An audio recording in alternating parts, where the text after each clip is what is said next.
Warahmatullahi wabarakatuh. Nama saya Alia Rovinta. Di sini saya akan menjelaskan materi pertemuan ke-6, yakni nasikh dan mansukh. Yang pertama, pengertian nasikh mansukh. Nasikh secara etimologi memiliki beberapa arti, antara lain yang pertama al-ijazalah wa al-idam, yakni menghapus atau menghilang. Yang kedua at-taghyir wa al-ibtal wa iqomah asai makomahu, yakni mengganti atau menukar. Dan yang ketiga at-tahwil mabaqaihi fi nafsih at-tabdil, yakni memalingkan atau memindahkan. Dan yang keempat anaklu min kitab ila kitab, yakni menyalin atau mengutip. Dan sedangkan pengertian mansukh secara etimologi yakni berarti sesuatu yang diganti. Secara terminologi berarti hukum syara yang menempati posisi awal yang belum diubah dan belum diganti dengan hukum syara yang datang kemudian.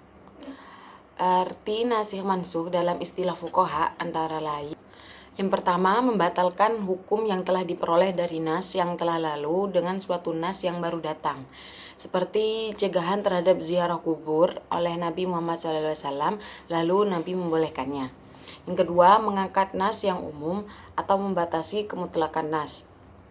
Dan yang ketiga, contoh mengangkat atau menghilangkan yang umum seperti dalam Quran Surat Al-Ma'idah ayat 3. Yang kedua, problematika nasikh dan mansukh. Timbulnya sikap ulama menanggapi isu nasikh dan mansukh dalam rangka merespon Quran Surat An-Nisa ayat 82. Sehingga mereka berusaha mengkompromikan setiap ayat yang sepintas lalu memiliki gejala kontradiksi. Upaya mereka lalu menghasilkan satu kesepakatan sesuai pernyataan ayat di atas, yakni tidak ada kontradiksi di dalam Al-Quran karena syarat kontradiksi antara lain: yang pertama, persamaan subjek, objek, waktu atau zaman, persamaan syarat dan ilat.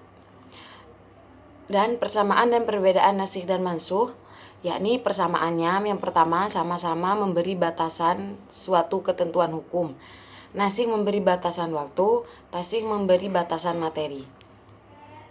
Dan yang kedua, sama-sama memberi batasan berlakunya suatu ketentuan hukum syara. Dan yang terakhir, sama-sama berupa dalil syara.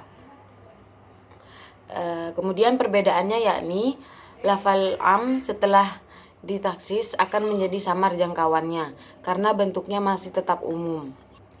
Sedangkan dalil yang telah dimansuh sudah tidak berlaku lagi sehingga sudah jelas jangkauannya terhenti.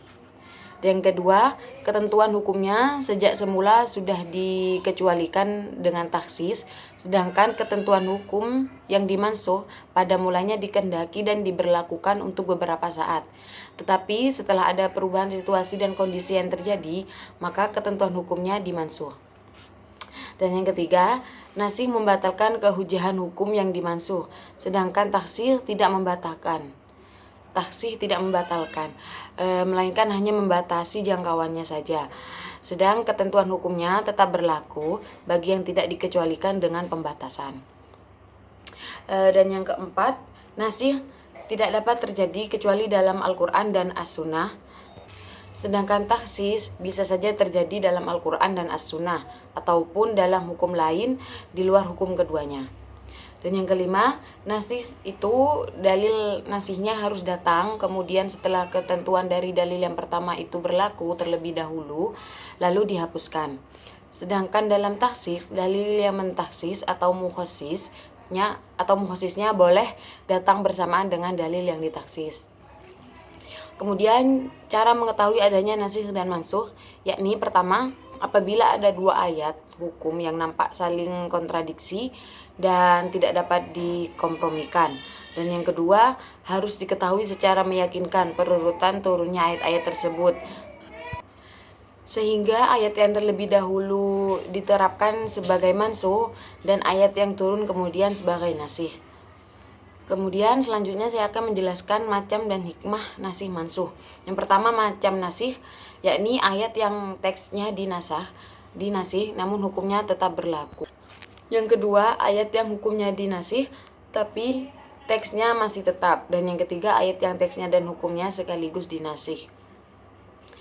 Kemudian hikmah nasih mansuh, yakni bagi yang memberikan makna penangguhan, fungsi nasah adalah penahapan dalam tasri dan pemberian kemudahan atau keringanan.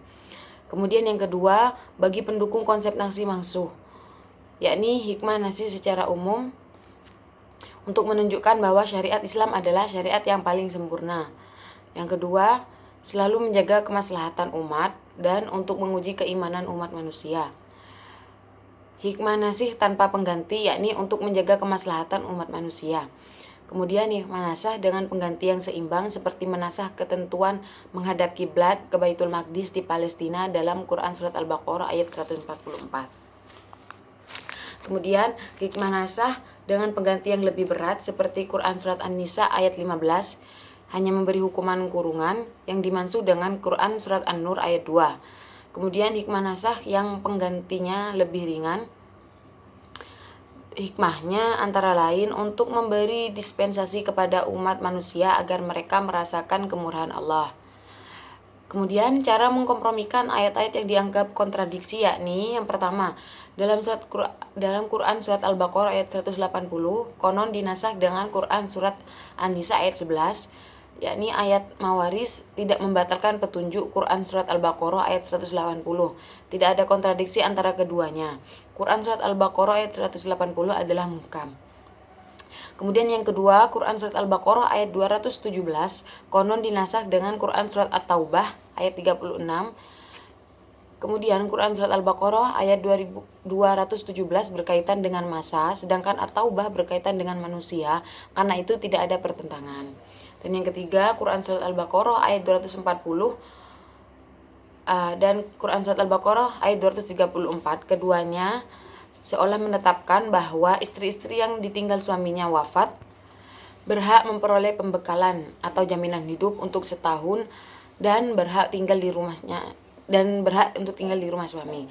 Dan yang keempat, yakni tentang larangan khomer secara bertahap.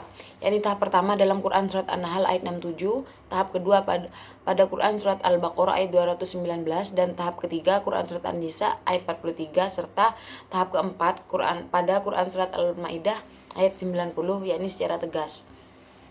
Kemudian yang ketiga, yakni urgenitas ilmu nasih mansuh dalam studi pemahaman Al-Quran.